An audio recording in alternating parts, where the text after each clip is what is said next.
Hi fam, welcome! Today's class challenge is going to be about scaling and duplicating our objects. In this scene we have our King Birb. Now King Birb is very sad for here. It's quite sad. He doesn't have a castle or an army to protect that castle. So that's what we're going to do today. We're going to build him a castle, a little tiny army, so that he can be happy. He really likes the one I made, and I'm sure he's going to enjoy the one you make. You'll notice that our hotkey wall has gotten a little larger. And if you right click one of your objects, you'll see that a new addition has been made to the gizmo, or pivot point. These three little cubes here are for scaling. If you were to grab one with the left click and drag it up, like the Z-axis one, you'll make the object much taller. But you kind of lose the proportions of everything. So if we use the hotkey S, we'll actually scale along all axes and make the whole object larger. But if we wish to, we can still press X, Y, or Z and only do it along those axes, which is fine if that's your vision for King Birb's castle. And you can also exclude as well by pressing Shift and Z or Shift and X, and you'll just move along two axes instead of one or all three. Now we'd like to keep most of these pieces intact for use over and over again. So what I'm going to do is press Shift D to duplicate an object. And when you do that, the newly created object will be attached to your mouse. Wherever you move it, it will move in space. Now again, if you press X, Y, or Z, you can move it along those axes.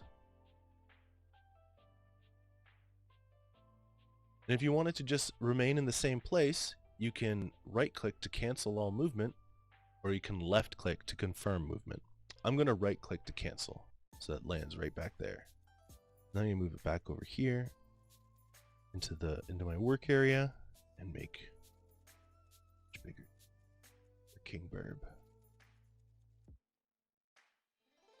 So I'm going to build a knight, and my knight is going to need a purple bird, a shield, a sword.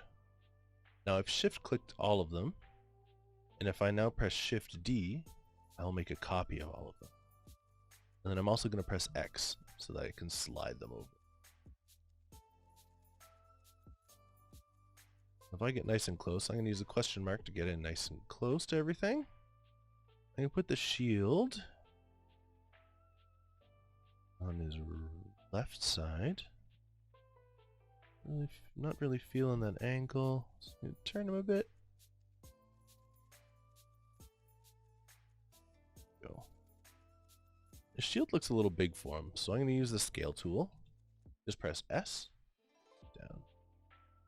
Get that nice and close. And the sword too, I'm going to bring that over to him.